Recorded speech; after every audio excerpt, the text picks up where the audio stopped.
You're listening to Dead Air Podcast, part of splatterpictures.net.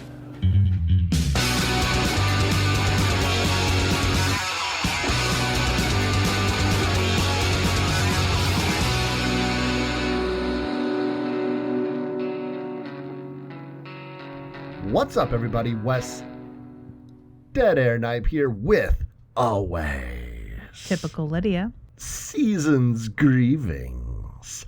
Today's show, we're going to be doing the 2016 Christmas classic, Better Watch Out. Ching, ching, ching, ching, ching, ching, ching, ching, ching. Featuring a short, shocking stuffer of the 1989 piece of shit, Elves. That is some harsh words. And Merry Christmas. For the second year in a row, we're recording a Christmas episode. And for the second year in a row, I went and visited my father beforehand. And for the second year in a row, I forgot to bring the Krampus bells that I wanted as physical sound effects. So I'll put in some shitty Christmas bells that I use every year. Same old Christmas jingle bell sleigh bells, instead of actually having Krampus bells to shake that came off of horses from my grandmother's farm. But yeah, Elves was a piece of shit. Oh, wait, I can hear the jingling right now. They're coming back. Oh, we're surrounded by Christmas. It's magical. Yeah, so last episode, gang, we didn't really know what to do. We were waffling, or perhaps given the season, wassailing between two Christmas classics. I was being harsh on Elves. I know people like this movie. It is a fun watch. But after watching both the films, Lydia asked me, Wes, it's your decision. You're the Christmas guy. You love to do these Christmas specials because they remind you of Christmas specials when you were a kid, and that's why you make me do them. So she didn't say all that, but she did say, which film do you want to do? And as much fun as Elves would be to do for the show, Better Watch Out is just a better movie. And where it's kind of fun sometimes to do a bit of a hit piece on a film, that's not really the Dead Air style, and it's certainly not within the spirit of the season. So we're going to do Better Watch Out. But however, we will eulogize Elves because this movie, gang, is a fucking freak show. It really is. And there's no politically correct way to apply proper Christmas wrapping to the central idea of the story, which is Nazi elves. The Nazis have engineered elves that will wreak havoc and impregnate people of a certain family, and it's having to do with incest. There's incestuous themes. There's animal cruelty scenes. There is just a horrible shit show. Although on the other hand, it is as Christmassy. So if you're looking for like a Christmassy film, if you enjoy Birdemic or Troll 2, you like those sorts of movies, and you want something, maybe as a background at a party, I suppose, because from what I understand, people do that. This would be really fun because it's got great Christmas scenery. There's lots of Santa. There's Santa dying. There's Christmas lights. There's like a lot of Merry Christmas and Merry effing Christmas and like all sorts of Christmas wishes. And you get to see all sorts of Christmassy places, and they say Merry Christmas a lot in this film. So it's got a lot of Christmas vibes on one hand, but wow. What was your most favorite thing about this film? Let's keep it positive for one more minute. The little brother in his Teenage Mutant Ninja Turtles pajamas, where I can almost guarantee you I had the same pair when I was his age in 1989, because he would have been around my age to do it. I didn't peep on my sister. He says the line, and you might get it better than I did, but he says the line that I wanted to write down because my jaw hit the floor when he was peeping on his naked sister, and she tries to scold him for it, and he says, "You got big fucking titties, and I'm gonna tell everybody I saw them. And her response, of course, is, "You're my fucking brother." There's a lot of F-bombs in this movie, and those are two of the best ones. You know, like a few minutes later, he is terrorized by a puppet. You know, man, I like little puppet movies. I like Gremlins and Ghoulies. I'm a big champion of Ghoulies. I love Puppet Master and Spookies and Hobgoblin. I love all that shit. These are probably the worst looking puppets I've ever seen in any movie. And like, to the point in which I was watching this off of YouTube, and it was like it was a grainy VHS copy, complete with it fucking up at certain points during the broadcast. And the only thing that I could concentrate on was the fact that if this was in crystal clear clarity, it would only make it look worse. It needs to be this lo-fi, almost fever dream of a film and presentation, because this is the, like, you pointed out Troll 2, Birdemic is great, Rotar, Killer Condom, weirdo horror movies that exist that people basically watch as a prank. You're supposed to just be like, you're not gonna believe this, guys. Or like watching Things, just weird horror movies that barely count. Someone in the audience might point out, "Hey, Wes, what about Bone Setter?" Yeah, Bone Setter. Yeah, Soul Tangler, two of our favorites. And this is the perfect example of, so one of the disconnects I have with normies, and I'm sorry if you consider yourself a normie, I don't mean my pejorative slang term to insult you, but when people say that insert movie that costs $250 million is the worst movie they ever saw in their entire life, my thought is you need to watch more movies, because Elves from 1989 exists, and it has to be worse than whatever you're talking about. It has to be. And I just think that there's things that exist that barely qualify as films, and this is one of them. And I don't want to go on for too much longer, but I will say that there's a charm in how fucking weird it is, but it's a mess. Like, it's an absolute, on every conceivable front. Special effects, acting, editing, sound, everything is bad. Yep, everything is bad. I do enjoy how they name drop a lot of similar films. They name drop Gremlins. They seem to sort of talk about Troll, but I don't know. They talk about trolls. They keep calling this elf a troll at the beginning. But they also have some lines in here, like famous lines, like, "When there's no more room in hell, the elves will walk the earth," with utter seriousness, deadpan. Here's a movie tip from me to you. Don't evoke better movies in your bad script. Don't remind me that I could be watching a better movie. Yeah, right? Don't remind me. There are Nazi-sploitation films that work and that are interesting and that are oddball films. There are weird oddball films. Like, I kept thinking, I wish this was more Sinful Dwarf than it was Elves. Like, I wish it had better cinematography. Like you pointed out, it is just wrong and bad on all fronts. But if it had better sound quality, if it had better lighting, I like the actors, and I'm sort of sold by the cop and stuff like that, but like, the blocking is bad, the timing is bad, everything is bad.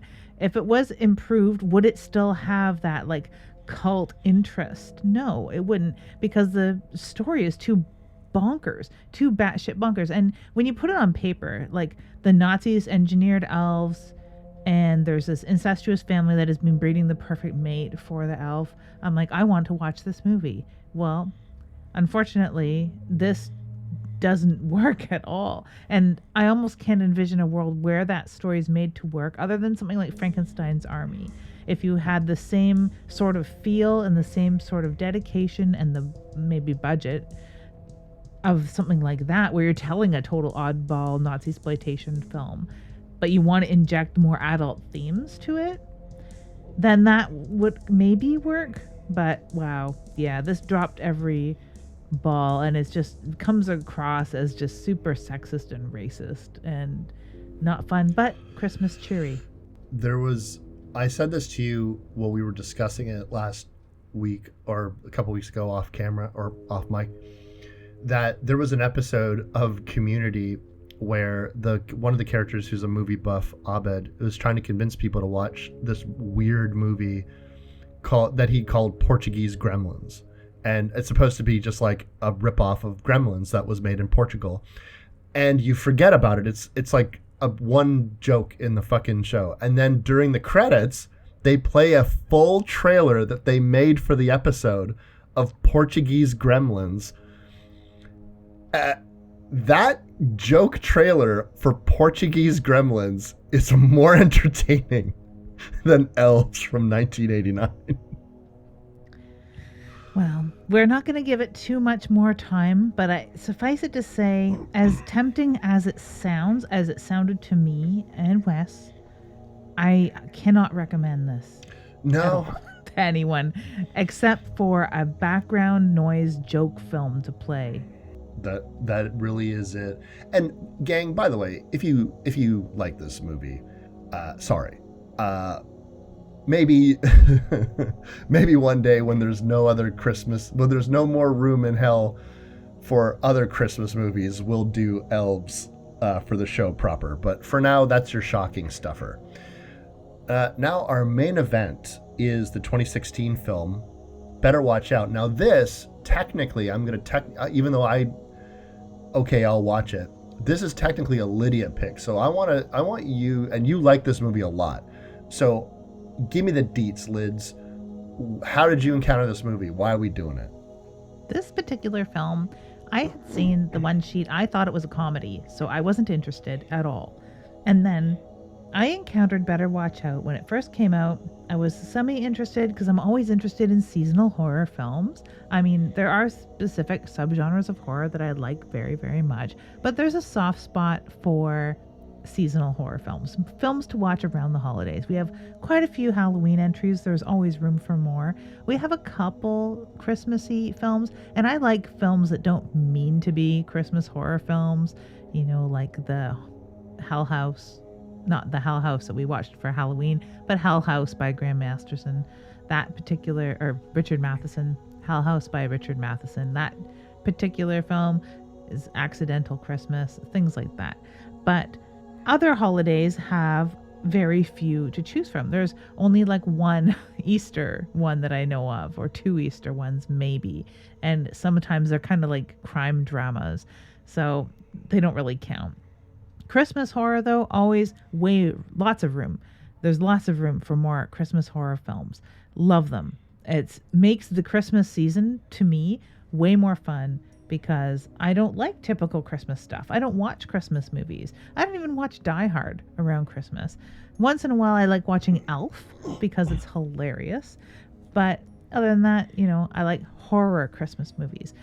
I thought this was a comedy, though, so I skipped it because I looked at that one sheet for whatever reason, and I thought it would be sort of like a Scream-infused teen romp of some sort, and I was not interested. Chris watched it and loved it, so he does hold a lot of sway. When he loves a movie, I am more prone to check it out, no matter what I had thought of it before, because he has good taste in films, and he and I see eye to eye on the holidays more often than not. Like 99.9% of the time. So I was moved to check it out, and we watched it, and he owns it now. We like it that much, and we've watched it countless times. And I really, really like it. When I think of a Christmas movie that doesn't rely on Christmassy tropes. Last year there was some new Christmas horror, and they rely on Santa Claus and stuff like that. I enjoy that, but this doesn't rely on stuff like that. It could be a standalone psychological horror really at any time of the year. Christmas is just adding some flavor to it, I think. So I enjoy that it's just sort of in the background, like Halloween movies that could take place at any time of year, but there's a Halloween just sort of backdrop to it all. I appreciate that. very much as I appreciate something like Trick or Treat, which is all about Halloween and has Halloween elements in the plot, this could take place at any time of year. And I think that's why I like it as a Christmas movie, because you don't have to have Christmas spirit to enjoy it. Well, that makes a lot of sense, but we've been beating around the bush. What is this movie actually about even anyways, Lydia? That maybe you shouldn't dose your kid with inappropriate amounts of sleeping pills. You don't rely on Zanny the nanny to take care of your kids, folks. Otherwise, their little brains can get fried and turn them into Hannibal Lecter-esque psychopaths. Well hidden. He seemed like such a sweet boy, this dear Luke. This film, you said on the one sheet that it looked like a comedy. Amazon Prime bills it as a comedy, and doesn't comedy suspense, to be specific. There's no mention of horror. The Wikipedia page does call it a psychological horror, which I think is more appropriate. I was definitely expecting something a little bit more lighthearted. It's not quite a Funny Games, but it's in the same type of weirdness, and it has a taste of home invasion, although the invasion is coming from inside the house, kids. The thing that I remember vividly about this film coming out was that people fucking loved it. And I'm not one to tout Metacritics and Rotten Tomatoes, all that kind of stuff, but it holds almost a 90%. And everyone was talking about this movie when it first came out, and it made me want to check it out because I like to get a sense of where everyone's at with really popular horror movies, because I'd like to see what everyone else thinks is good, and if I also agree with them, if it's any good. And there was no real reason why I hadn't watched it. I wasn't like, fuck this movie. I just didn't get around to it. And I remember seeing the DVD/Blu-ray at the stores, and there was one, I think the year it came out, I remember looking at it at the store, and I was very tempted to just blind buy it. Just, well, everyone says this is a pretty good movie, and who knows, it might be good for the show. And lo and behold, all these years later, it is good for the show. And I was, when you had brought it up as something that we might do, or maybe I did, I can't remember. I think you did, though. I remember being mildly surprised that you liked it, or told me that you really liked it, and I had never seen it, so what the fuck do I know? But I guess I'm always like, oh, everyone said this movie's really good, and then Lydia also really liked it? I'm not saying you're a contrarian, but I am saying that more often than not, you seem less impressed with things that, because like I said, it did look like a comedy, it did look like a Scream-infused thingamabob, like you had mentioned, and so I was just genuinely surprised, and I thought that there was something more to it. But again, my exposure to this was just looking at, do you know, like the worst part sometimes about actors is they can just look like they should be in comedies, and I really felt that way for everyone. First of all, like sometimes you're seeing a one sheet and fucking Patrick Warburton is in this, and you know, we all love him in Scream 2 for the 9 seconds he's in that movie, but for the most of the time, like fucking Kronk's in this, like Putty, this is definitely a comedy. And then the one clip, the one fucking scene that I had ever seen of it was like 5 to 10 seconds of the paint can scene. And that was, it looked, I was like, oh, okay, so this weird looking kid that looks like he should be in a comedy is freaking out because the paint can thing, and it doesn't look serious at all. Like, it does not look fucking serious. So I sat down to watch this film expecting something pretty mild, and what I got was pretty sad. It's a sad fucking movie where I was sad watching it, where every death is fucking sad, and these characters' relationships are fucking sad. And I just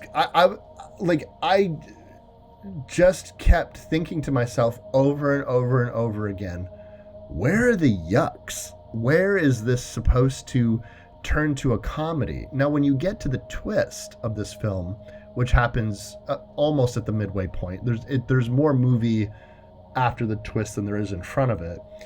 And they blur the camera and they change and things go to a handheld mode, and then you see characters being kind of whimsical. I was like, oh, this is where it turns to like gonzo comedy. This is going to be like Final Girls or something like that. No, it's just sad. Just sad. What's funny is my smile is getting bigger and bigger because I think it's great. When you told me that Prime had this listed as comedy, I said no fucking way. Because did they make the same mistake that I made? Did they look at the one sheet and go like, well, it looks like a kind of teeny comedy kind of thing. It's going to be like, I don't know. I likened it. I was talking to Chris about this last night, why I didn't watch it initially. And I thought, well, if someone had told me, oh, it's a Christmas dark horror comedy, sort of like Housebound is a comedy. I'm like, oh, okay, I like that sort of comedy. That's what I could hope, but very little things hit that mark. So I didn't think that this is what that was like. And it's not at all, because that is an actual comedy, and this is not. This is absolutely not. This is a tragedy. It is a psychological horror, like any other psychological horror. And it doesn't have a real proper redemption at the end either, where you're like, oh, the spirit of Christmas fucking comes and saves us all, which that's not what it's about. Like I said, it is a horror movie that could take place in any time of year. Christmas just adds some brightly colored props to it, basically. That's really all that Christmas does for this film. But be that as it may, it is sad. I keep laughing because it's a comedy to me, as you know, a lot of other horror movies become comedies to the horror lover. I'm also a fan of more extreme stories. I love dark tragedies. I love true crime, and not because I fucking laugh at it. There's nothing about true crime that is like to be made fun of or to take joy in other people's sadness. But you can find dark comedy in like the most gallows humor things. And this particular film is a pretty good example of something that those who have watched a lot of darker fare may find some comedy in it. It's not laugh out loud though, at all. There's a gentle undertone of mirth within some of the situations that these characters are put in. And I think that the number one is, in my little summary, I had likened somebody here to Hannibal Lecter, and he does not sell it. And it's hilarious to watch a 12-year-old kid be like, I am the evil genius behind all of this destruction and mayhem. And I know maybe that's a spoiler for this entire movie, which also leads to my first real question. Did you see the twist coming, Wes? To be 100% honest, the twist was spoiled for me. So I knew going into the movie what the twist was. Okay. Unfortunately, that's sad. That's no fun at all. That is no fun at all, because there's some fun in it.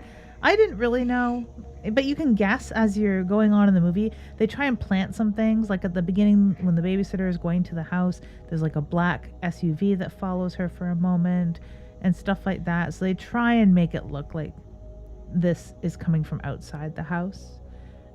I bet you it's been ruined for so many people from social media, because this made the rounds on all the streamers, it seems. Seasonally, it shows up on other streamers. It's been on Prime for quite some time. I didn't mean to make a rhyme. And it's like being talked about all over Twitter, right? So everyone probably knows. You don't watch this to have the twist like a Shyamalan movie, which incidentally, the blonde boy is from The Visit, and he plays a quite comedic character in that. So maybe that's another way to expect comedy from this, and why Prime has it labeled as such. But like, it's just being ruined everywhere. People go to this to watch it for the aftermath, not the setup. Yeah, was the character of Garrett, he was also in The Visit? The blonde boy? Because the girl is from The Visit. Did they get them both back for the movie? Oh, the girl was in The Visit as well? as a sister? I think so. I'm gonna just look. Ashley was from The Visit. Because the boy was the blonde boy was the They're both annoying young brother. Yep, they're both from The Visit. They were the siblings in The Visit. Well, this is fantastic. This is fantastic news. I was more intrigued by the fact that both the young boys are Australian, and I was very taken aback by their performances as young American preteen boys, with such impeccable little kind of Midwestern accents. Yeah, that's pretty incredible. Sorry, I'm just looking at the Wikipedia page right now. Olivia DeJong played Becca, and Ed Oxenbould played Tyler, brother and sister, and they're back together in this film. I'm wondering, so over the years, one of the things that I was getting this movie constantly confused with was the babysitter. And I almost did it again today, as we were doing the show. And if you go and you look at the advertisements for the babysitter, it's very similar. And so I would always think, wait, what was that Christmas horror movie that everyone really liked? Was that The Babysitter? I'm like, no, it's not The Babysitter. That's not a Christmas horror movie. And then, so I'm wondering if people just... that has way more comedy in it. Oh my God, yes. So I'm wondering if they just, it's a comedy. It's like The Babysitter. So maybe that's it, but it's not really important. This film starts off with Luke and his friend Garrett, and they are being tween boys, talking about girls and talking about how Luke has this huge crush on his babysitter. And he's also reading an article about how fear can get people in the mood, because the emotions of fear are so close to the emotions that are associated with sex. There's an old quote for horror that there's nothing wrong with a movie that gets your date to get a little closer to you. So you forget about it, and we know that Luke's babysitter is coming because his parents are going away. You hear the term metrosexual, which is I can't remember the last time I heard anyone referred to as a metrosexual. It's a very old term these days. So I was like, fuck, man. Here I am in 2023 hearing the word metrosexual for the first time in over a decade. That's cool.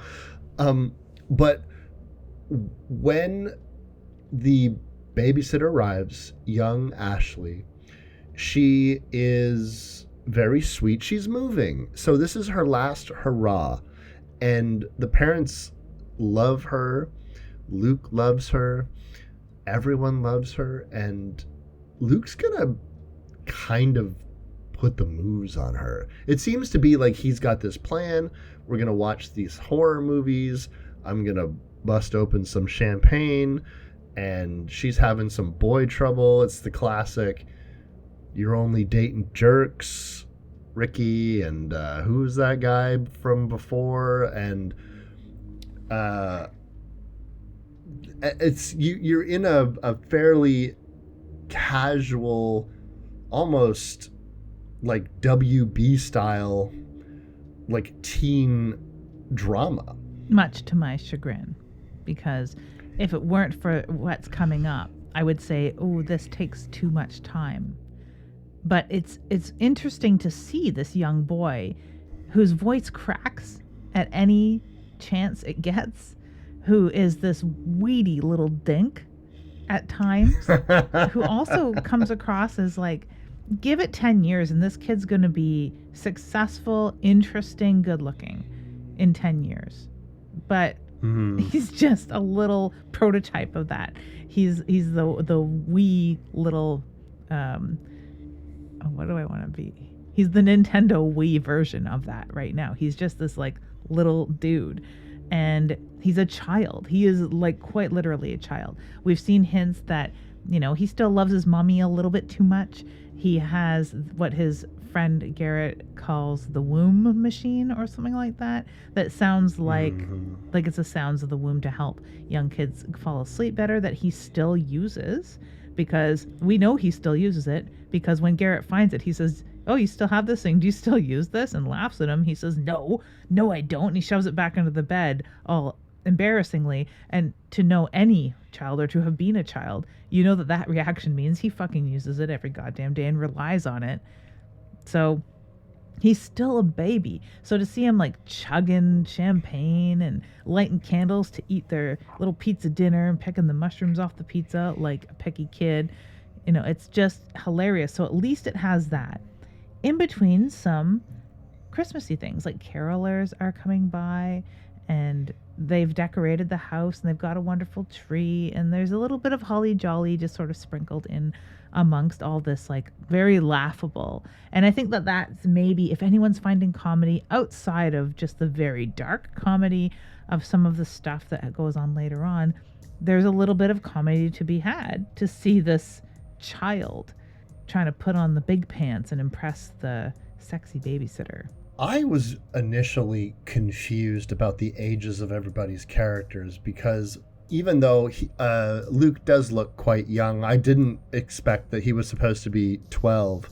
Ashley also looked young, but I was pegging her for maybe early 20s until they had that bit of dialogue where she says, "Oh, you're 12 years old." And I was like, wait a second. So if he is 5 years younger than her, that's a point of dialogue very early on in the movie. That means that Ashley's 17 years old. And I was like, this became kind of like, oh, maybe he's 18 years old and she's like in her 24. I was like, it's all right.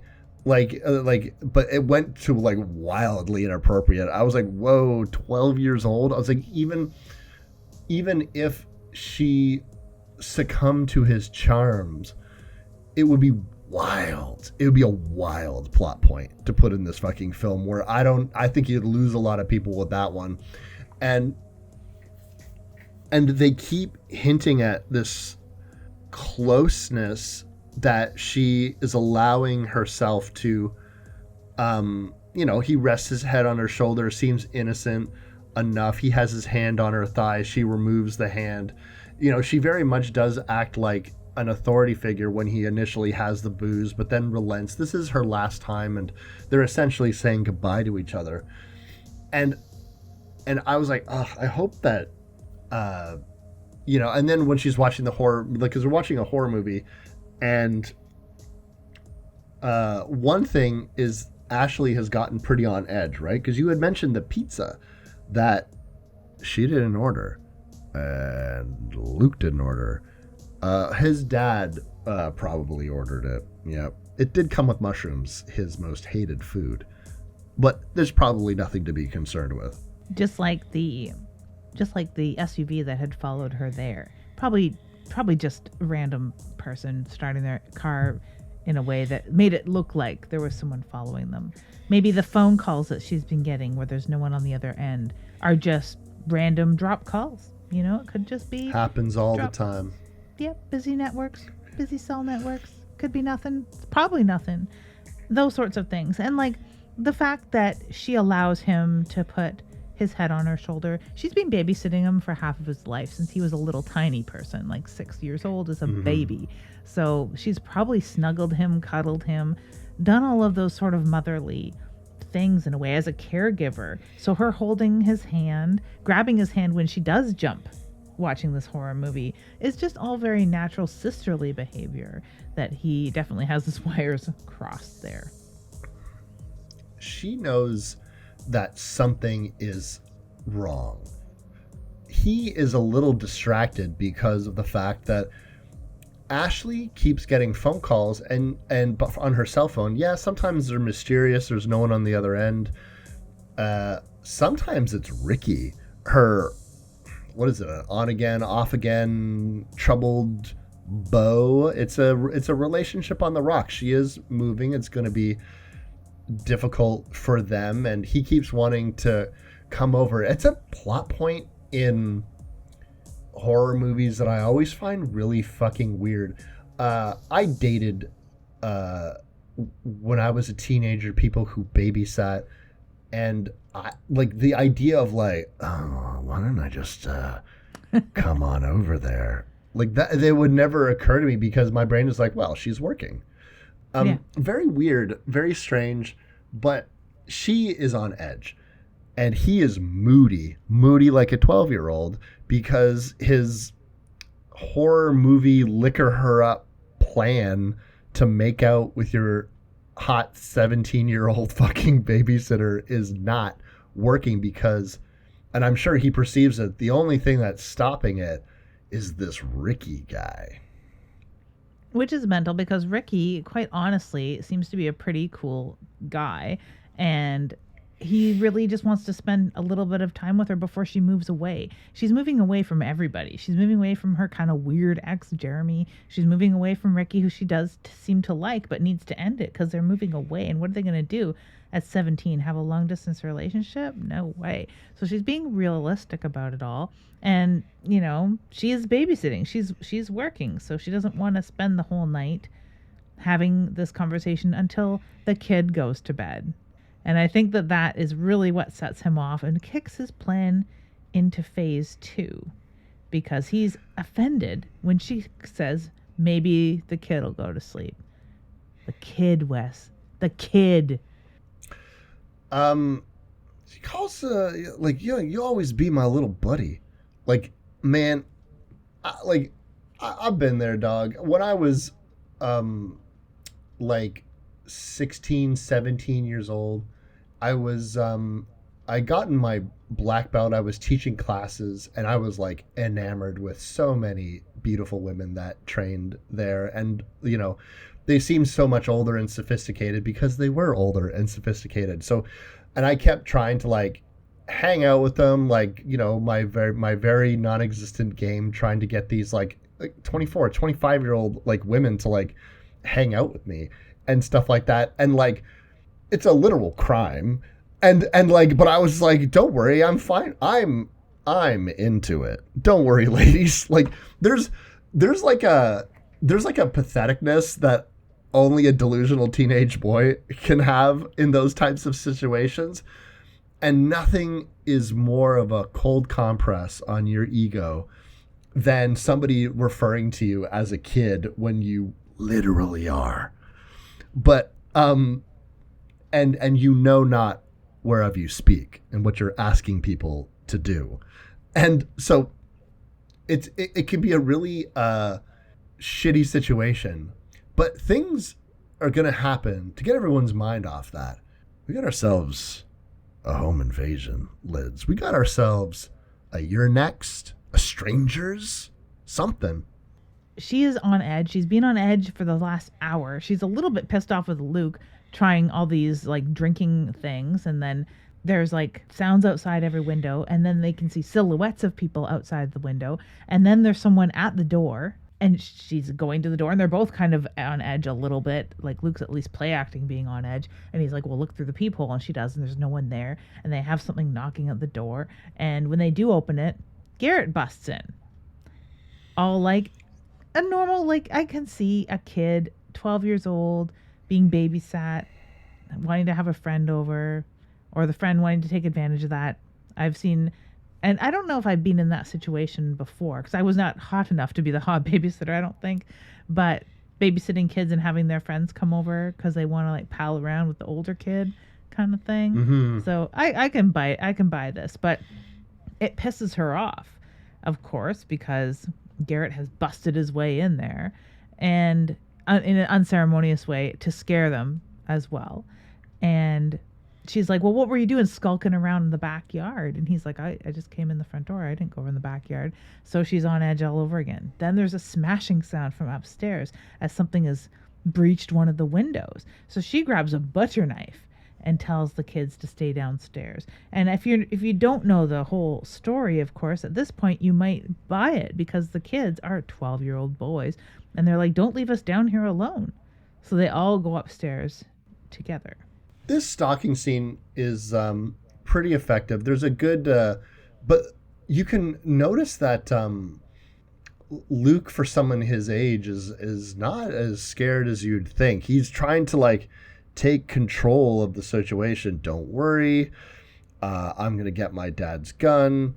Everything's going to be okay. There's a moment where she almost breaks her neck falling from the attic because there's this spider, a Home Alone-esque loose spider in the house.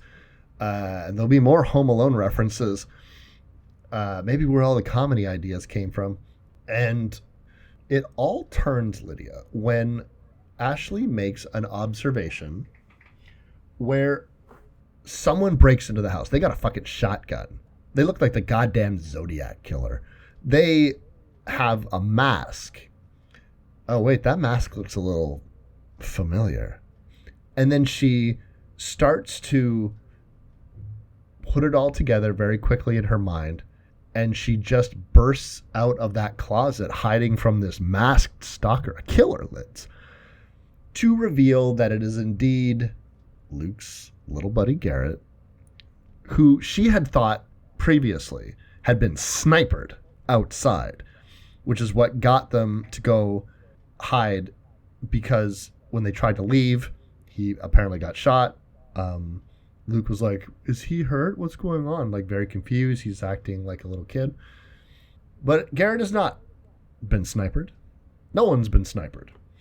And now Ashley is going to give these guys what for. She tells Luke that he's mental. You need to go to therapy, a lot of it. What's crazy to me is that she didn't see through this somewhat earlier, because this is the beginning of like sort of my only gripe about this is the believability. And I really don't like to have that gripe about a fiction, because it's a fictional story. Yes, fictional stories are often based in reality, but that's the point of it, is that you're telling a story and you're stretching the boundaries of reality in whatever way. And you can stretch them a lot, like in a movie like Elves that we talked about previously. But you can stretch them a little bit here, where you could believe that these kids have the know-how to set up this ruse where, okay, so drinking wine, lighting candles, and eating pizza didn't work. Getting her jumpy with a scary movie and like snuggling up to her didn't work. Okay, so now I got a stage that there's an intruder and he's killed my friend Garrett and he's punctured the tire on your car and he's cut all the phone lines and the Wi-Fi is down. And you can't leave this house because that brick that was thrown through the window said, you leave, you die. And they proved it by killing Garrett. That he's going to save her from this, and she's going to fall into his arms like during the mid point of the movie Maximum Overdrive, and they're going to bang in the bathroom or whatever. Like, I don't know what fiction is going through his mind, but I don't buy it. I don't buy that she would fall for it and that he would come up with it. Unfortunately, that's my baby gripe about this film, because it does seem so involved to have this paint gun contraption set up in the backyard that's going to make it look like Garrett has been killed, so that Garrett can sneak back in and don himself in the hunting gear and that hat, which we did see, because while she's on the phone or whatever, just mildly wilding around this giant house that she'll never see again, that she's probably spent a lot of time in, she's looking at the family photos of a family that's probably very close to her, with this kid that she's babysat for 6 years in these family photos, and one of them is them skiing, and he's wearing this kind of almost jester looking black kind of hat that can be pulled over like a balaclava. So we've seen this hat as well, so she right away calls them out on it. It's weird to me that she didn't like disbelieve any of this sooner. There was one point where she grabbed his hand during the horror movie and he just fucking jumps on her like a wild animal and tries to kiss her, and she fights him off and he comes to his senses. But let's say, for the sake of argument, it worked. And she's like, you know what? I will make out with this 12-year-old boy. Stranger things have happened. I can't imagine anything more illegal, but, well, I suppose murder, which, crimes happen later. But this particular thing didn't work. But what if it did? Then, like, text message, calling it off. I've gotten to second base. The other thing that's weird is the additive of Garrett showing up, prank. What's that element for other than the audience? Because would it not be enough? You're going to pretend, if you pretended to break in, like, you don't need the added element of Garrett unless you needed to show that they were serious by quote unquote killing somebody. It doesn't really make any sense other than the fact that you would need it for a movie. It makes the movie a little longer. This film is a brisk 89 minutes. And it would also help deflect the audience from the twist that you're about to enact. So, but other than that, it makes no sense why Garrett needs to show up, really, because having somebody threaten you, throw bricks in, cut off your phones, that would be more than enough to make people think that you're serious, particularly if you're walking around with a shotgun and a balaclava like you're going to kill somebody. They'll probably believe you. Maybe believe you. And then at the end of the day, if you did shoot that guy in the balaclava, then what? You call the cops. You go to the neighbors and call the cops because your phone lines are down and your car's disabled. You don't, like, hop on the nearest fucking stiff meat. Like, I don't know. It's just a warped idea. But he's been had. She tells him off. Tell him he's a kid. Of course she's not going to make out with him. What the hell is wrong with him? And as a rebuttal to that, he knocks her out and pushes her down the stairs, basically. I think he hits her on the head with a brick. This is where that was through the window. Yes. This is about where you can see this has escalated greatly. This innocent prank that Garrett was convinced of. And I just kept thinking of Henry, Portrait of a Serial Killer, or any sort of dual killers in movies. As we know, there's a more submissive one and a more dominant one. That's Mindhunter 101. And so we see this dynamic developing as Garrett seems increasingly talked into things and they can act kid-like. By the time Ashley wakes up and she's tied to a chair, the escalation is hard for me to posit because, like, they're acting like little kids playing around, almost as if Ashley's not there, and it's almost as if they're back in their bedroom and Garrett's distracted playing video games. At this point, he's running around on a Razor scooter, and they're just talking about fuck, marry, kill Adventure Time characters and talking about Princess Bubblegum's pussy, which I could have gone my entire life without thinking about. That there's a it's weird. It's off. I don't get it. I don't get the tone. I find it very, because to me, it comes off as if they're more organized and this isn't completely off the rails of what they planned. Maybe it's what Luke planned, but I don't understand Garrett's mentality unless he's, I see that they're drinking, so maybe they're drunk, and that is making them kind of accept this weird reality that they're coming forward. And I just but Ashley, regardless of what I think of the scene, Ashley's in a bad way. She's tied up, she's duct taped, she is in fucking trouble. And she thinks she has a concussion. She's super angry.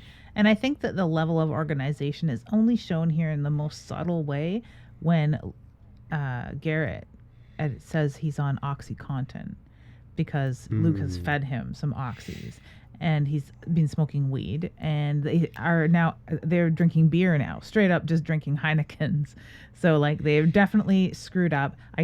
Luke being that, like, the more sophisticated and organized of the criminals, calling them what they are at this point, he has fed Garrett pills to dumb him down and loosen him up and maybe get a little more compliance, because there's one way to get someone to compliance is give them fucking opiates.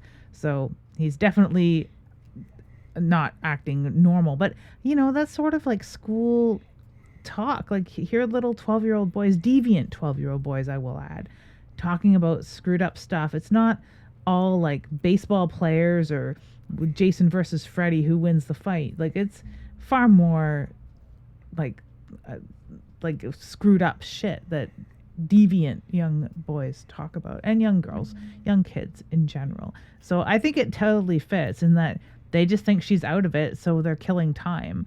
And I don't know, I never played word games like this because I didn't have these sorts of friends when I was a kid. So I don't really get it in that sense. But that's what they're doing to kill time until she wakes up. That's basically all that it is. They carry on with the childish word games, another game I never played, Truth or Dare.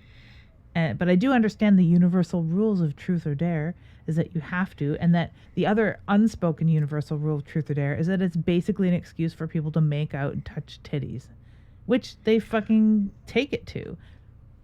Yeah, she gets a good line in by him asking about what it felt like for him touching her breast, and she was just like, felt like I was being felt up by a little boy.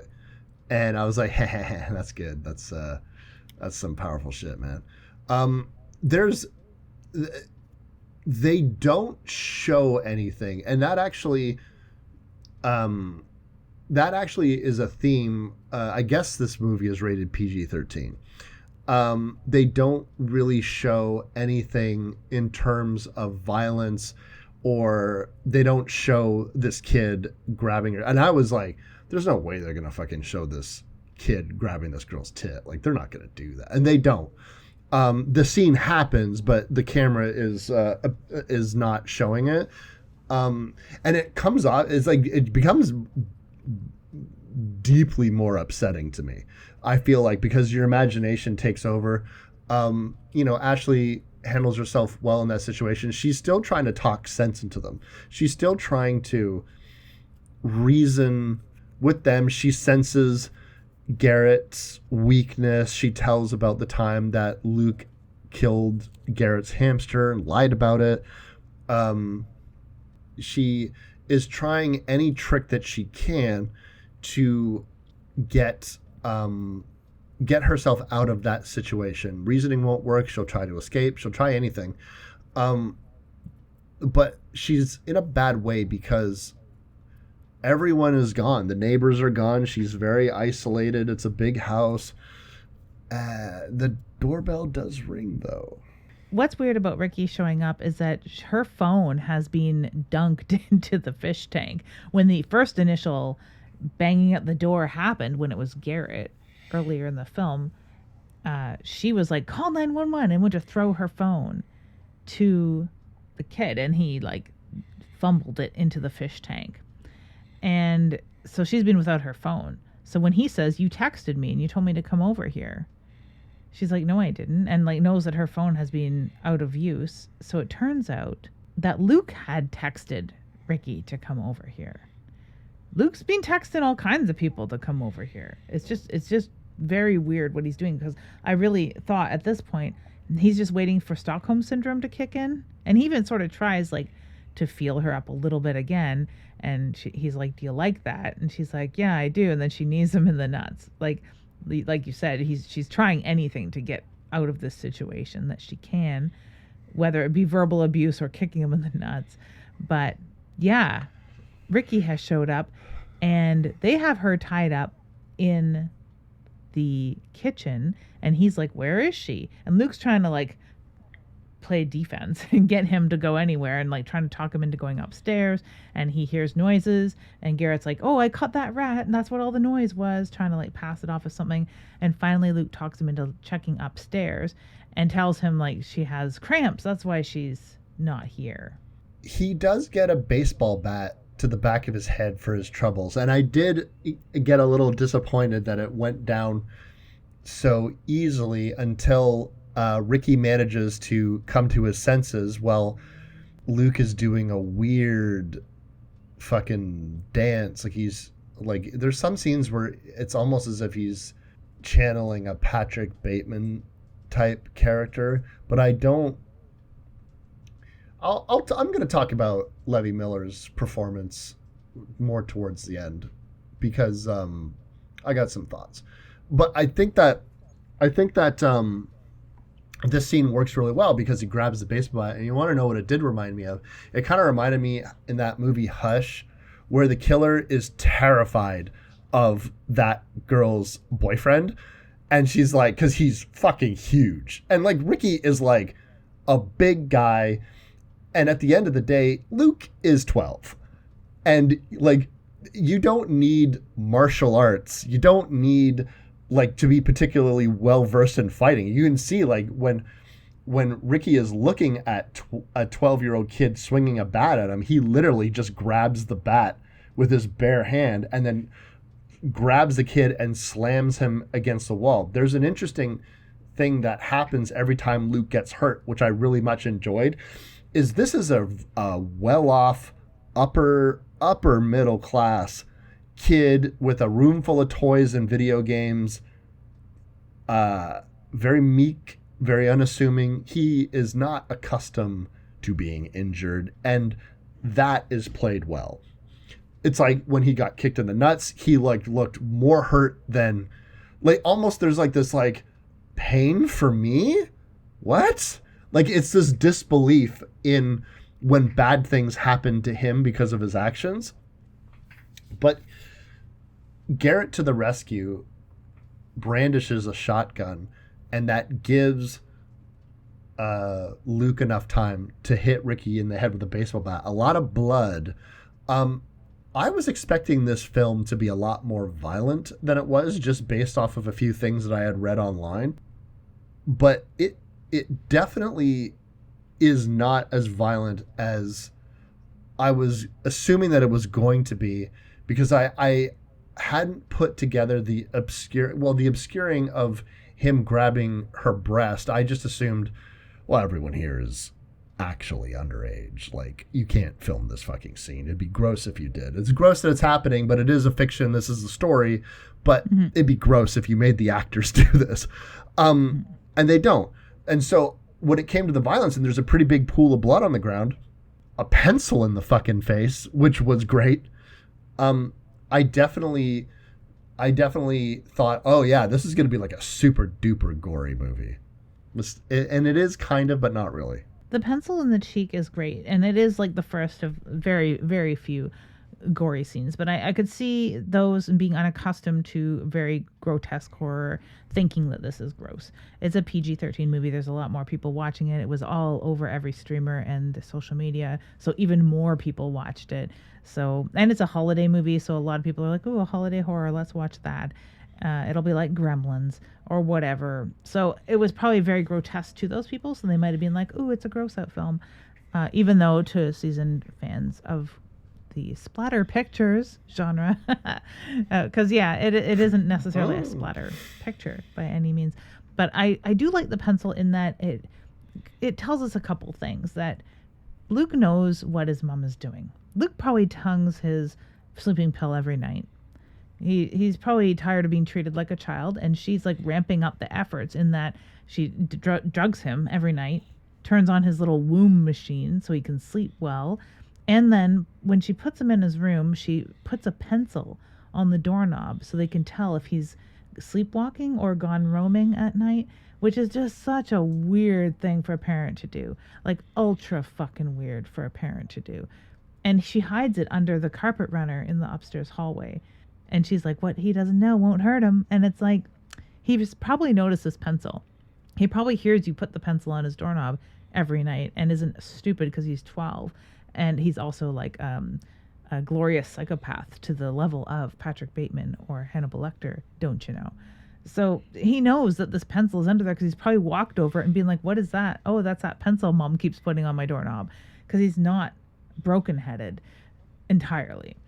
So him to just grab that pencil like it's the most convenient weapon at hand because he knows exactly where it is so perfect because it telegraphs so much about his awareness of the way he's being treated. The fact that his mom has just been ramping up her efforts to keep him a little boy, which has done nothing but break his brain, I think. So I just love everything about the pencil. And it is pretty good effects to have that pencil straight through. And they use that in short order, that hole in his cheek, as maybe another comedic moment. If someone's really looking for comedy in this and they don't know where to find it, this is maybe the only sort of comedic moment. Are there any other moments in comedy or horror films where somebody has a hole in their cheek and smoke comes out of it? Because it seemed vaguely familiar to me. You know, I remember watching that scene and thinking the exact same fucking thing, that I've seen something similar to this before. Now I don't know, like, if it's the woman in Beetlejuice who's like smoking through the hole in her neck, that could be it, or if I'm thinking of another primo example. But it seems like there is more scenes where that type of stuff happens. Ricky, the character, is, I think, comes off as a lot more likable than I was expecting. And I think that Alex McKick is doing a really nice job with what is a pretty bare bones character who isn't in the movie terribly long. But I was kind of expecting big, dumb, varsity jacket, like the ultimate Giga Chad enemy of a meek psychopathic boy who just wants the 10 out of 10 blonde babysitter to notice him. But wouldn't you know it, she's got a shitty boyfriend. And what you get is a dude who isn't this enemy that you think he would be. He is articulate and he is concerned for Ashley. He wants to talk to her. He is trying to reason with the boys as well. He has an intelligence to him. I really dug the character, and it only makes what happens to him more fucking sad, because I was not necessarily thinking that the smoke thing in the cheek was particularly funny, although it could be interpreted as funny, but I was getting like Eden Lake vibes where it's just kids like torturing a man. And there is this debate that has been going on about between Luke and Garrett, and you've seen this all over the internet for literally years. This theory on Home Alone, which is as old as Kevin McAllister grows up to be Jigsaw. It's a thing that seems as old as fucking time, and it seems every year you hear about it. But in this instance, it's, did you know that all the things that Kevin does to those burglars would actually kill them, right? I'm like, yeah, we've all seen the gel skeletons or the gel heads like get hit by paint cans and die. But these boys are having this debate about whether or not, you know, a 10-pound paint can hitting you from a good distance would kill you or not. It will. So don't try this at home. But Luke gets this idea in his head that he is just going to do it. Now, this is where the plan that Garrett is aware of and the plan that Luke is executing are two fundamentally different things. Because initially you're like, how do they expect to get away with all of this? Well, they're just going to basically roofie Ashley after their night of truth or dare debauchery or whatever the fuck they're going to do. I mean, I have some ideas, but then Garrett's going to go home. He's going to go upstairs to go to sleep, and you have gotten into the liquor, and you're going to be passed out drunk, and we're going to slip you this shit, and then you're not going to remember anything. Like and so it's just going to be, you were celebrating moving and you got super drunk. Now Ricky has shown up, and the plan seems to be what? Like, so everything is going to be okay, I guess, once they figure out what to do.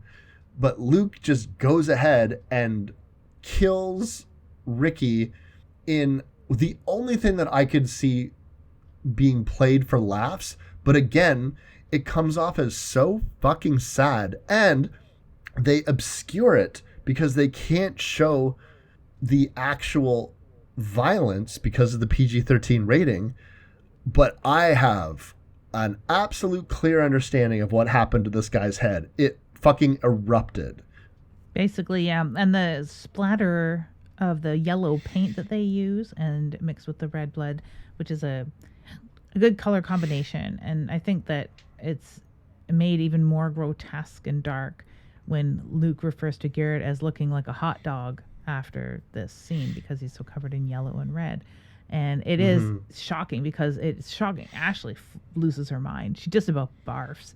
Garrett is totally taken aback because not only because his friend's a murderer and there's a dead dude strapped to a chair in front of him now, but his idea of this whole paint can thing was that it would just knock him back. So he's doubly taken aback at a kid level where he's like, I really thought it would just knock him back. So he's shocked as shit and has lost a lot of faith in his friend, where he becomes a little bit of Ashley's savior at this point because he's not succumbing to Stockholm syndrome. He's not too drugged or drunk out of his mind to just go along complacently with his psychotic friend. He's going to side with Ashley a little bit eventually. And, it is absolutely dark. It reminds me a lot of movies like, or the books like Let's Go Play at the Adams, or the book The Girl Next Door. Extremely dark, unsupervised children doing horrific things and not understanding the consequences, but having some sort of plan amongst the older or more sophisticated or craziest kids of the bunch that everything's gonna be okay because we're just gonna take care of it. We're gonna slip her roofies. Like, what were they gonna do? A roofied woman that one of them has a hots for and the other is just sort of tagging along being complacent. That's terrifying and very much Portrait of a Serial Killer. Very much like that. Very much Eden Lake. Like, they're going to do terrible things. Terrible fucking things. And it's a horrific scene from end to end. I think the only things that are funny is Luke's constant voice cracking and the whimpering he does, like you said. When he gets hurt, he just whimpers and crumples, and it's hilarious. And the smoke thing, that they're all laughing and they're like, just make him smoke weed because he's going to do some crazy reefer madness inspired bullshit that gets him killed. It's so outrageous. Luke's logic to Garrett seems to be, well, you were the one that smoked weed in the house and they're going to find a joint and that's against the law. Like, murder is more against the law. Garrett rightfully points out it was one fucking joint, dude.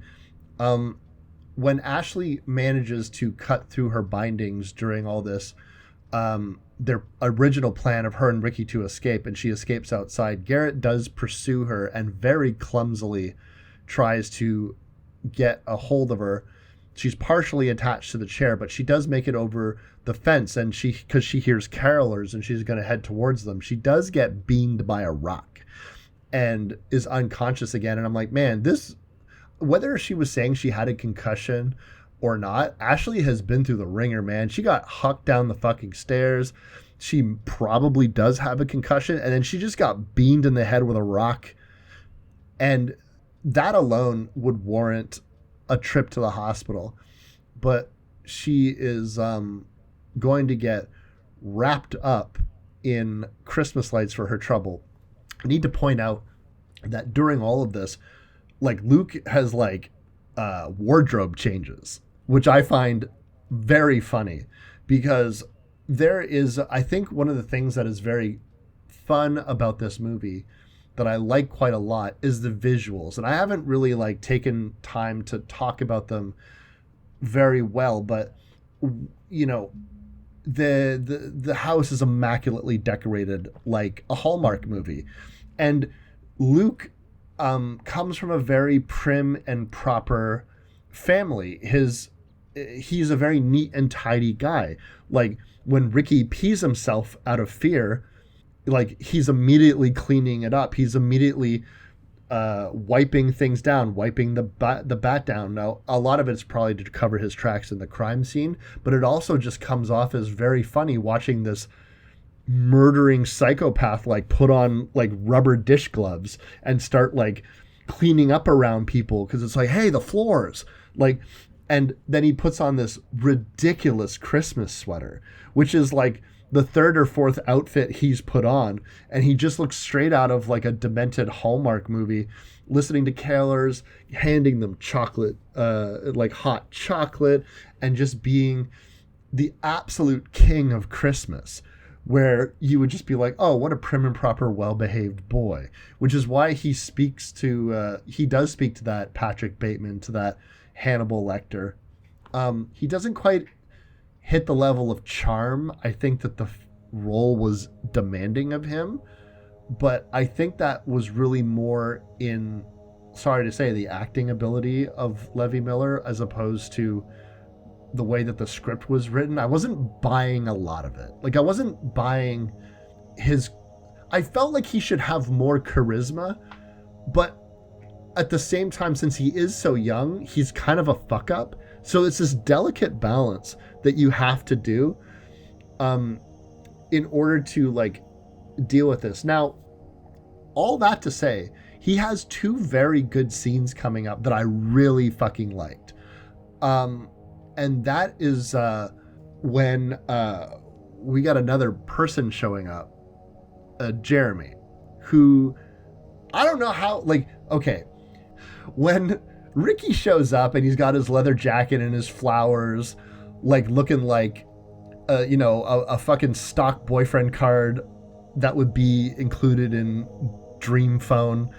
I'm like, all right, this guy's definitely a fucking douchebag, right? No, he's a super nice guy. He's intelligent. He's well-spoken. He's trying to help. He's trying to like calm these boys down and get them out of here and shit like that. And I was sad when he died.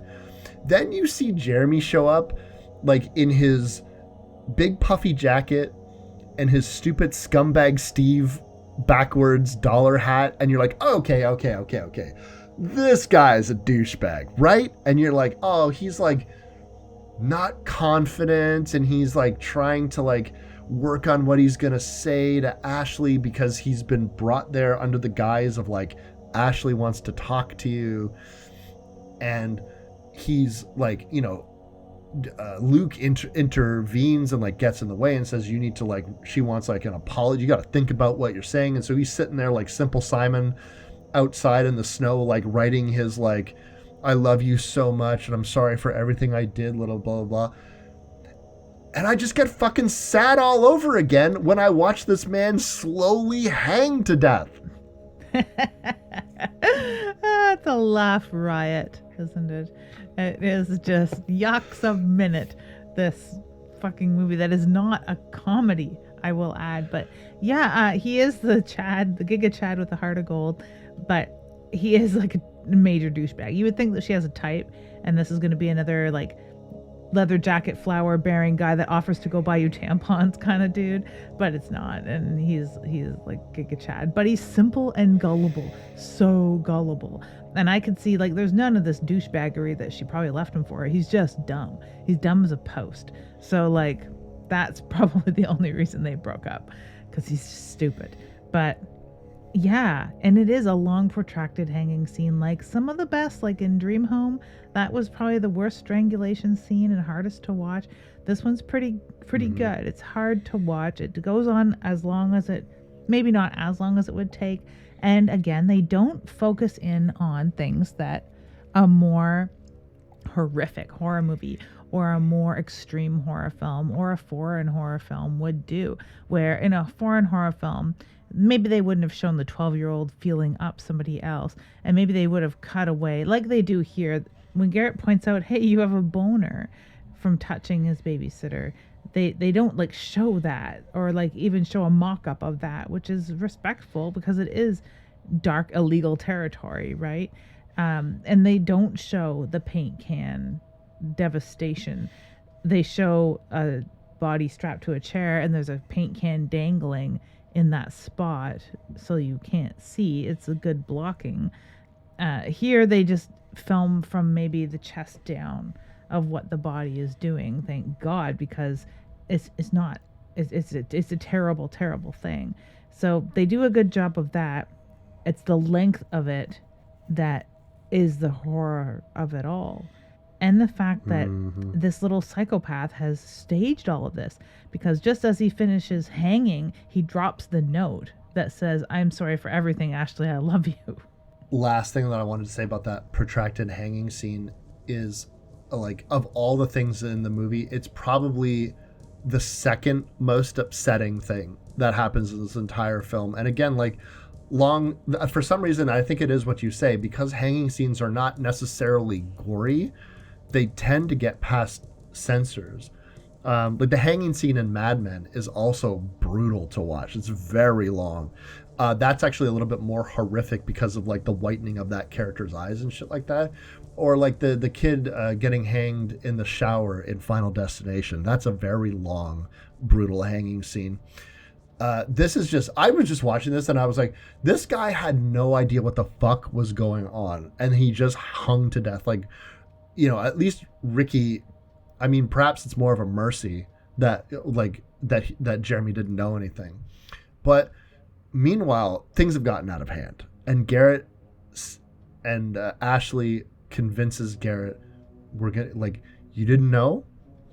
This got out of hand. He lied to you. But it should become very obvious now. He wanted all of this to happen. Ricky was always meant to come here and be killed. Jeremy was always meant to come here and be blamed. This is all part of the plan, and Luke has been lying to you. So you're just going to cut me loose. We're going to run to the neighbors, and we're going to get some help, and it's going to be fine. You were duped. There's no shame in that. Let's get out of here. In mid-dialogue, in one of the most abrupt and brutal... This is a 12-year-old boy. He is hit with buckshot from that fucking rifle and goes flying. And it's almost as shocking the way that they do it as in that movie Edge of Darkness. I don't know if you've ever seen that, where like the woman opens her front door and is just fucking shot. But we find out later why. But this reminded me of that, just like this absolute abrupt thing of violence. And this realization, both on Luke's part, as he seems to be upset at what he's done, but more almost as if reality is sinking in on Garrett, and you watch him slowly revert into the little boy that he is. And he asks for his mother, and that sentence doesn't even get out as he's shot in the fucking face. And of course, you have Luke screaming, "Look what you made me do," in typical narcissist, blame everybody else, psychotic fashion. And I don't mean to like armchair diagnose somebody who, as Ashley appropriately said earlier, needs a lot of therapy, needs more than therapy now. And he should be tried as an adult for all of this stuff at this point. But yeah, you wonder, like, what was the real point here? Killing Garrett was kind of an accident. You can tell it's not really part of the plan, but everything else was. Did he just want to wipe out all of her ex-boyfriends? Was it if I can't have you, no one else can, and then he's going to still roofie her? But he's out of roofies, thankfully. Like, what is the plan here? Ashley, when things calm down, Ashley says, "You were never going to let me go." And he says, "Guilty." This was always the idea. I don't know if Garrett was always meant to die, but yes, this was never trying to get with Ashley and then roofie her, and then we all go back to our normal lives because she's never going to remember anyways. This boy became obsessed. He coveted Ashley. And if I could use a Hannibal Lecter line, how do we begin to covet? Do we seek out things to covet? Make an effort to answer now? No, we covet what we see. And he saw Ashley all the time for years. And also, while she was babysitting him, heard stories. She was young. I bet you Jeremy was her first boyfriend. And then he just grew in jealousy because he became more and more attached to this older woman, much like his mother, a caregiver, an older, beautiful caregiver. And then Jeremy's out of the picture. Oh, thank God she broke up. Now my chance is here. Oh no, Ricky. Oh no, this other douchebag. This guy's a jerk. And he hears her complain about her boyfriends, because people on occasion complain about their partners and get frustrated with their partners. And when you see the processes of beginning, middle, and end of a relationship, you see the avalanche of that. And he builds up this resentment because he wants this person that he can't have. And that turns to anger. And that turns into, if only all of these boys were gone, and then I'd be there. But oh no, because she's just going to find another douchebag. Because isn't that what girls do, Lydia?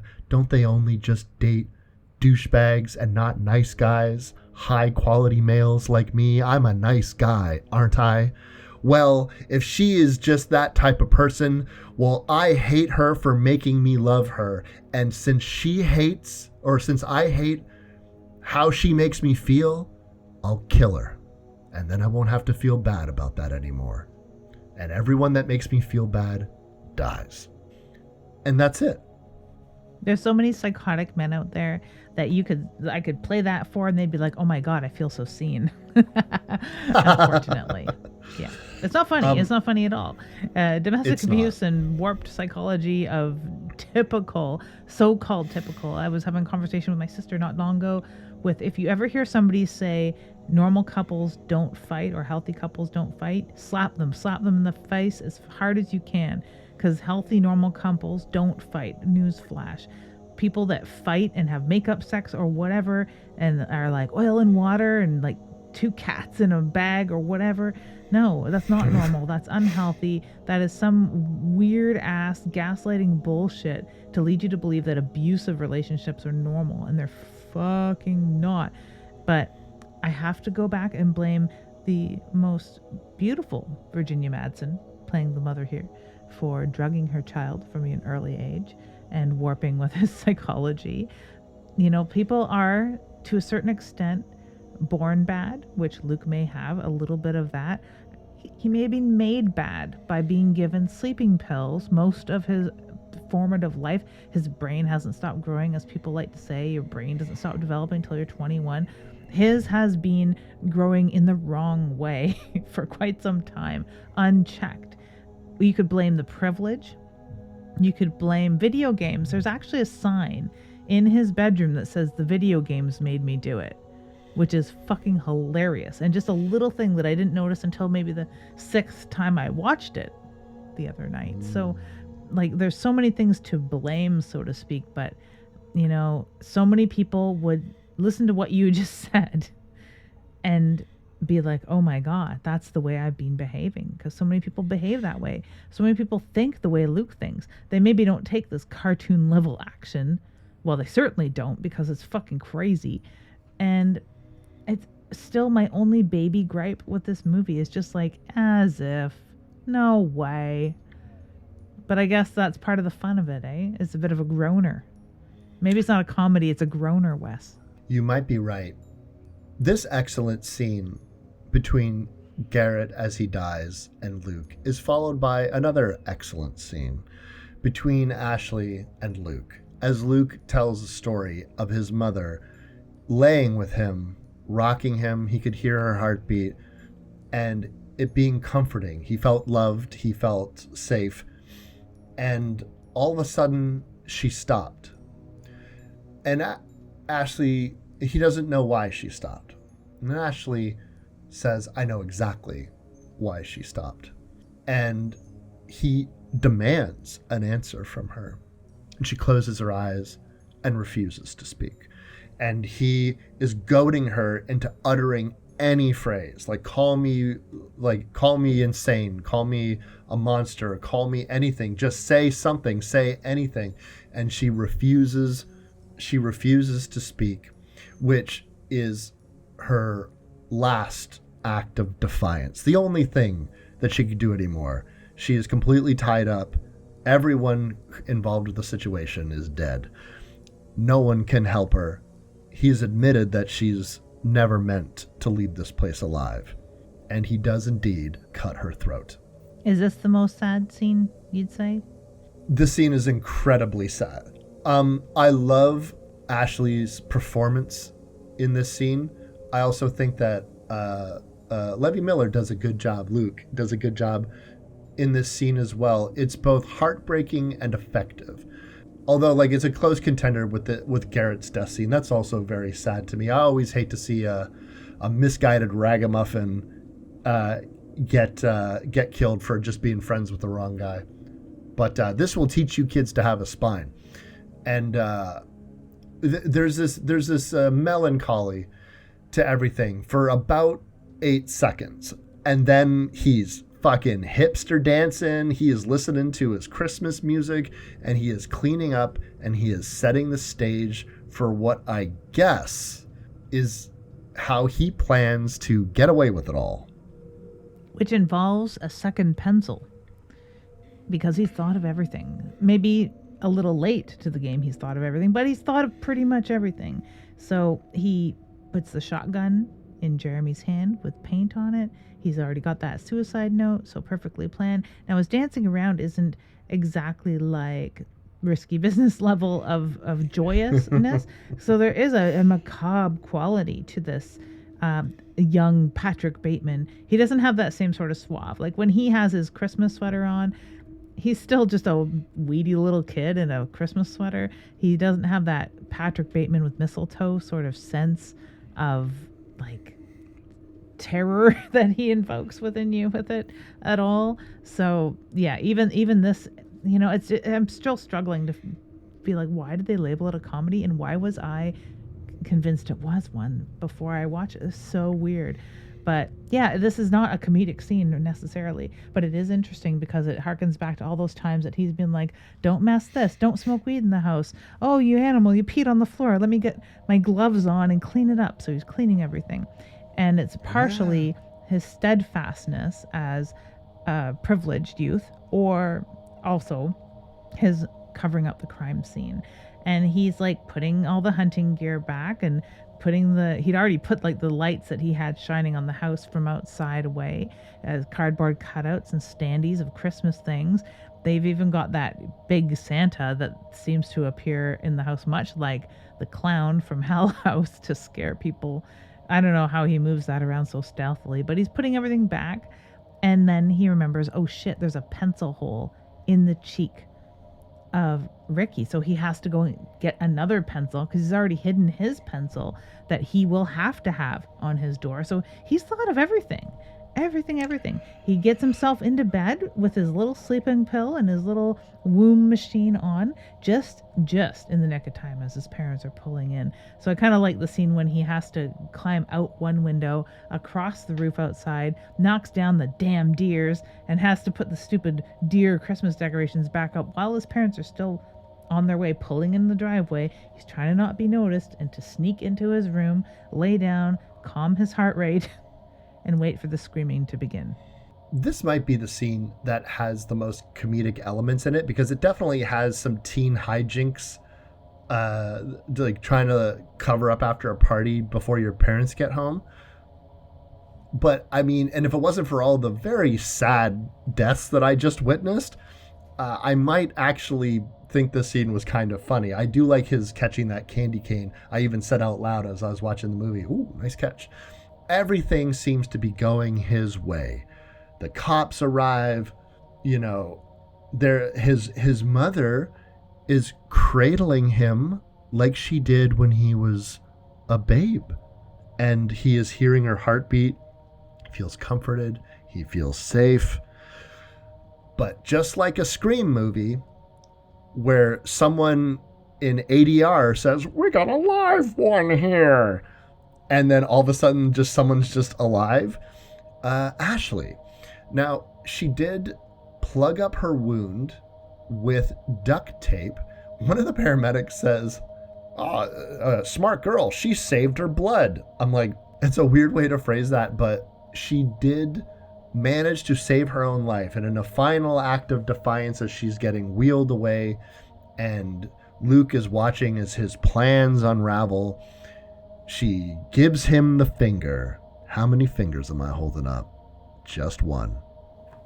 That was kind of hilarious. And it harkens back to an earlier line when Luke is duct taping her up and he says, 1,001 uses for duct tape. Yes, there are, Luke. There are. And your plan is now foiled as the foil color of duct tape. And I forgot the kind of not post-credit sequence, because they begin the credits and then they stop them long enough for Luke to turn to his mother and be like, I'm worried about Ashley. Can we go to the hospital? Such a nice, perfect ending.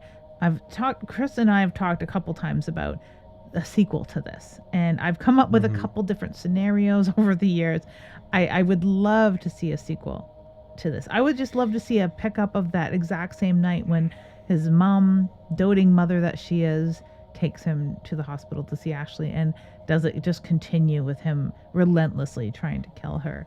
Or is there a revenge thing? Or is there a 10 years later? Maybe she doesn't turn on him. Maybe she dangles this over his head for the rest of her life and they meet up again. Or maybe she gets him thrown into jail and he goes through a psychiatric unit and 10 years later he escapes or something.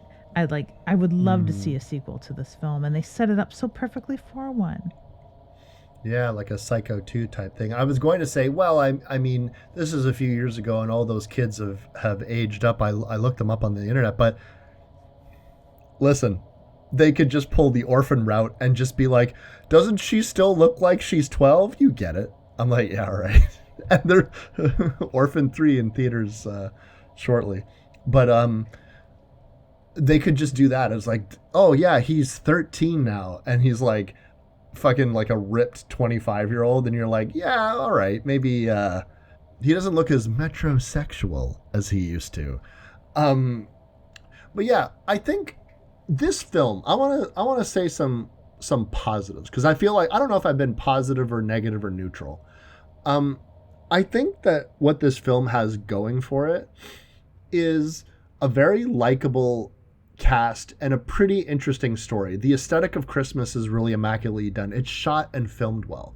The only thing that I'll say, as likable as the cast is, I feel as though the gravitas of the situation never came through from the characters, even from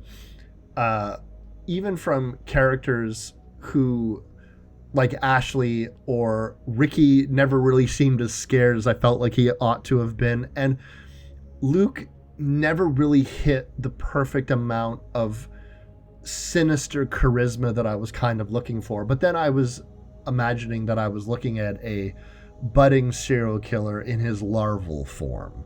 So perhaps he would become, again, as Hannibal Lecter said, he's refining his methods, he's evolving. So there's chances for that as well in my headcanon, I suppose, later on down the road for the character of Luke. I think that watching him bumble a few times was very good. It reflected the fact that, you know, I don't know if I would like this movie if you would forget that he was a kid. If he was just like, well, he's supposed to be 12, but he's basically just acting like a psycho little adult. Like if they tried to do like The Good Son or something like that in terms of like killer kid movies.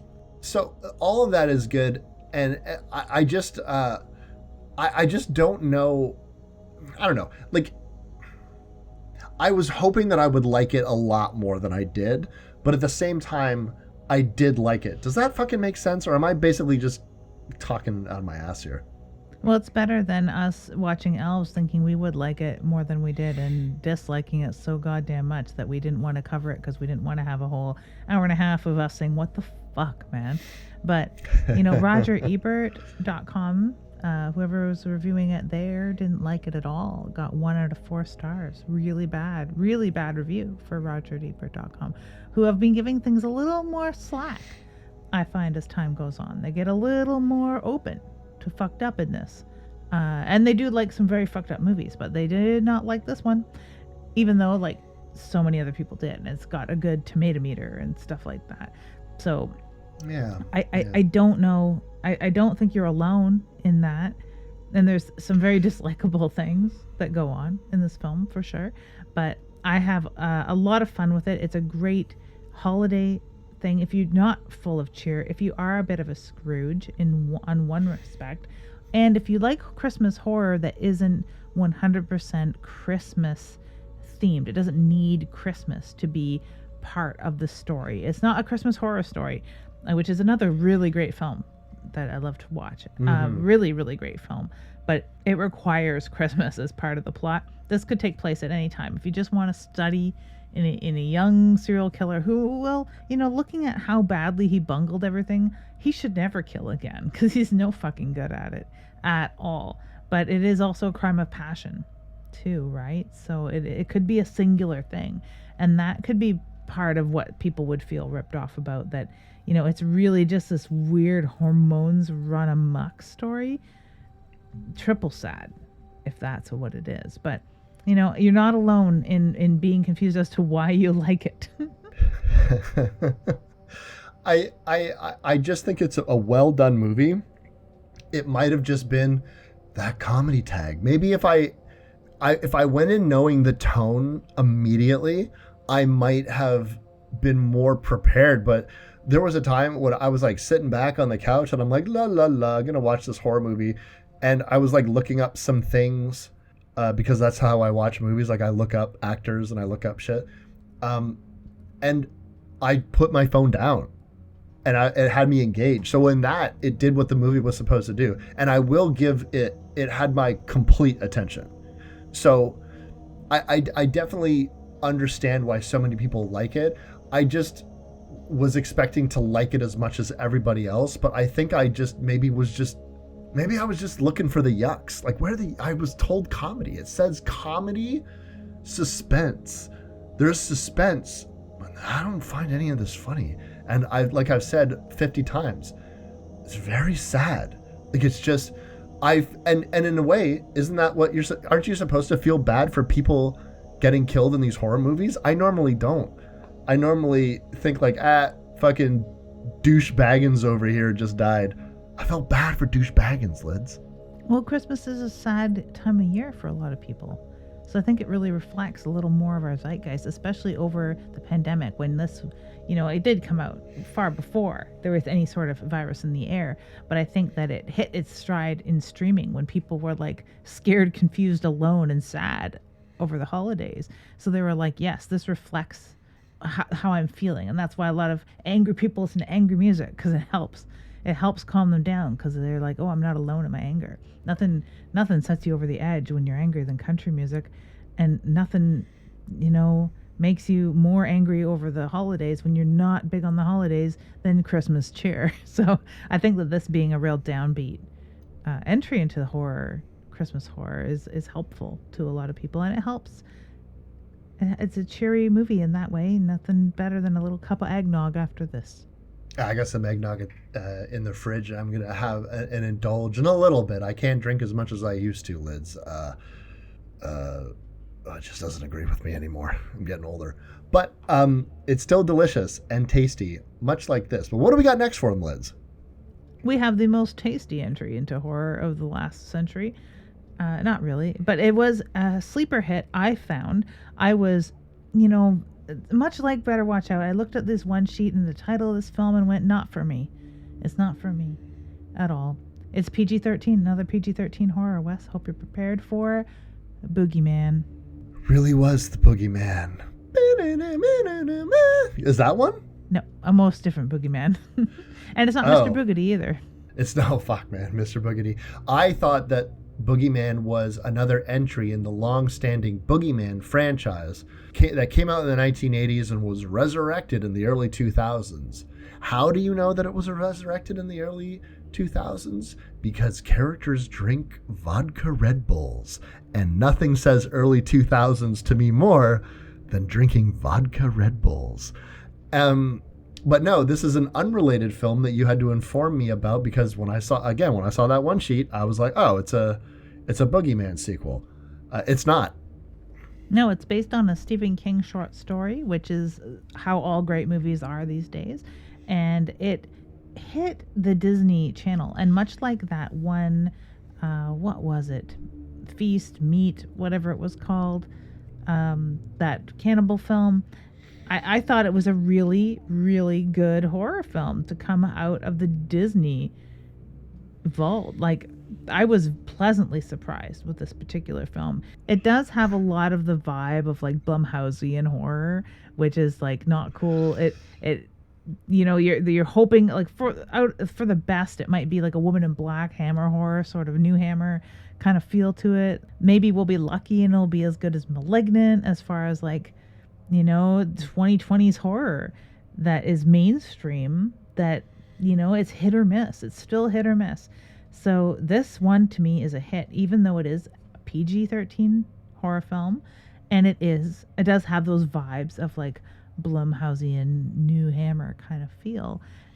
It's friggin' good. So I'm very excited to talk about this. Again, it's kind of late Halloween-y feeling season, even though it's not exactly a Halloween horror film. We watched it over Halloween, so it feels like a Halloween throwback for us.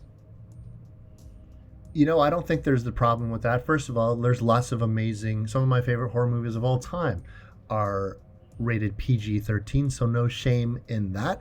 Things don't gotta be violent and weird for me to like them, but it does help sometimes. And also, I just want to say, like, people have been digging this, by the way.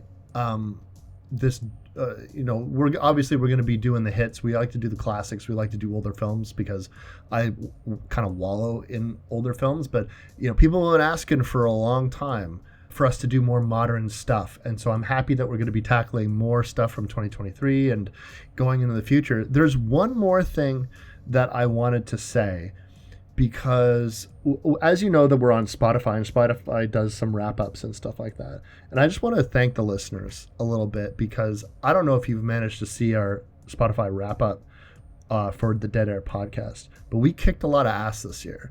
Our listenership has gone up 725%.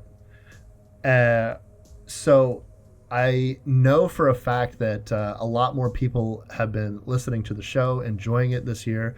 And so I'm glad that we're back on a regular schedule, and I'm glad that you guys are listening and digging the stuff, because and our most popular episode of last year was the Juan episode number 200 that everyone seemed to be enjoying. And so, yeah, and again, another PG-13 horror movie that people like. So I'm down with this. But yeah, we have heard your requests for some more modern stuff, because we know how it is. Sometimes you don't want to listen to an episode of a movie you haven't heard about, so it can't always be them moldy oldies.